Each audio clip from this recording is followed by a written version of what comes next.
అస్సాంలో దిబ్రూగర్ దగ్గర moron bypass అనే 4 లేన్ల హైవే మీద ఎమర్జెన్సీ ల్యాండింగ్ ఫెసిలిటీ ఈఎల్ఎఫ్ని మోడీ గారు ఇనాగ్రేట్ చేయడం జరిగింది. ఈఎల్ఎఫ్ ఎమర్జెన్సీ ల్యాండింగ్ ఫెసిలిటీ అంటే భారత వాయుసేనలో అతి ప్రపంచంలోని అతిపెద్ద రవాణా విమానం ఒకటి ఉంటుంది. అది C-17 హెర్క్యులస్ అని చాలా వందలాది టన్నుల యొక్క ఆయుధ సామగ్రిని అది పెట్టగలిగిద్ది అనమాట.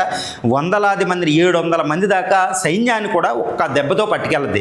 ఆ C-17 హెర్క్యులస్ అనే అతిపెద్ద మిలిటరీ రవాణా విమానం దాని మీద దిగ్గలిగింది.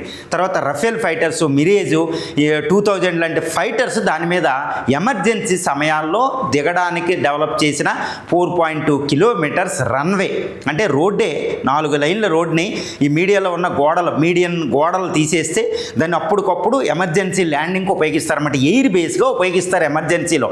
ఈ దిబ్రూగర్ దగ్గర మోరాన్ బైపాస్ ఇది ప్రధానమంత్రి డైరెక్ట్గా ఇనాగ్యురేట్ చేశారు. ఇది చైనాకి 300 కిలోమీటర్లు, మయన్మార్కి 200 కిలోమీటర్ల దూరంలో ఉంటుంది.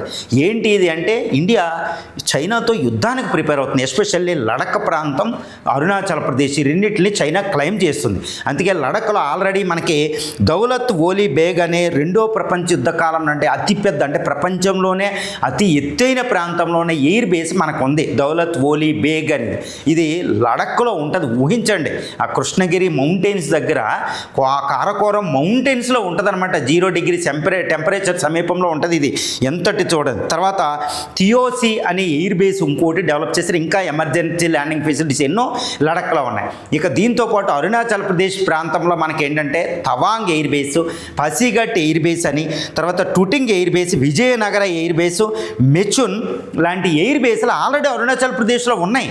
అయినప్పటికీ ఇప్పుడు అస్సాంలో ఈ ఎమర్జెన్సీ ల్యాండింగ్ ఫెసిలిటీ ఎందుకు డెవలప్ చేశారంటే దిబ్రూగర్ దగ్గర అవి సరిపోవు.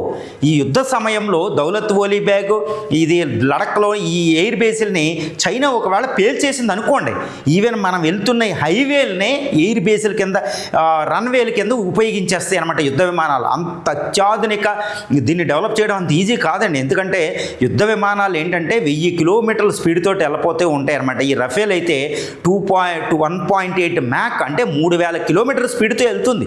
అది ల్యాండ్ అవ్వడం అంటే ఎంత ఈజీ. మిలిటరీ యుద్ధ విమానాలు చాలా పెద్దగా ఉంటాయి, వందలాది టన్నులతో. అది ల్యాండ్ అవ్వడం అంటే అది హెలికాప్టర్ కాదండి. అంటే అంత అత్యాధునికంగా హైవేల్ని కింద నుంచి నిర్మిస్తారన్నమాట. అంతే యుద్ధ సమయంలో ఏ హైవేనైనా ఎమర్జెన్సీ ల్యాండింగ్ ఫెసిలిటీస్ కింద ఉపయోగిస్తాం. యుద్ధంలో మనం వాళ్ళ ఎయిర్ బేస్లు వాళ్ళు మనల ముందు అటాక్ చేసేస్తారు. కాబట్టి ఈఎల్ఎఫ్ ఎమర్జెన్సీ ల్యాండింగ్ ఫెసిలిటీ అనే ఒక కాన్సెప్ట్ని ఇండియా డెవలప్ చేస్తుంది. అంతకుముందు ఉత్తరప్రదేశ్లో డెవలప్ చేసాం, బీహార్లో డెవలప్ చేసాం, జమ్మూ అండ్ కాశ్మీర్లో ఉన్న హైవేలను ఉపయోగిస్తున్నాం. ఆంధ్రప్రదేశ్లో ఒంగోలు దగ్గర హైవే ఇలా ఏది NH5 ఒకప్పుడు పిలిచే NH5 ఇప్పుడు 16 దాన్ని ఉపయోగించాం. ఇంకా ఎన్నో హైవేలని ఎమర్జెన్సీ ల్యాండింగ్ ఫెసిలిటీ రన్వేస్ కింద ఉపయోగిస్తున్నమాట. అంటే ఏంటి, ఇండియా చైనాతో యుద్ధానికి ప్రిపేర్ అవుతుంది. అది ప్రైమ్ మినిస్టర్ గారే డైరెక్ట్గా ఓపెన్ చేశారంటే ఎంత డేంజరస్ వార్నింగ్ మనం చైనాకి ఇస్తున్నాం చూడండి. చైనా కూడా టిబెట్లో ఎన్నో వందలాది యుద్ధ విమానాలు J-20, J-35 లాంటి యుద్ధ విమానాలు మోహరించేసింది. వందలాది ఎయిర్ బేస్లు డెవలప్ చేసింది. అది ఇన్ఫ్రాస్ట్రక్చర్ చాలా ఎక్కువ ఉంది. మరి భారత ఇన్ఫ్రాస్ట్రక్చర్ ఈ చైనా బోర్డర్లతో చాలా తక్కువ. LAC eastern sector, western sector అంటే ఇక్కడ లడఖ్ నుండి ఉత్తరాఖండ్, తర్వాత ఈ సిక్కిము, తర్వాత మళ్ళీ ఇక్కడ అరుణాచల్ ప్రదేశ్, ఈ సిటీ ఇక్కడ ఏంటంటే చైనాతో పోలిస్తే మనకి ఇన్ఫ్రాస్ట్రక్చర్ చాలా తక్కువ ఉంది. అందుకని ఈ హైవేల్ని ఎమర్జెన్సీ ల్యాండింగ్ ఫెసిలిటీస్ కింద మనం ఉపయోగిస్తున్నాం. ఒక అద్భుతమైన కాన్సెప్ట్. అంటే చైనాకి మనం వార్నింగ్ ఇచ్చి చైనాతో యుద్ధానికి ప్రిపేర్ అవుతున్నాం అనమాట.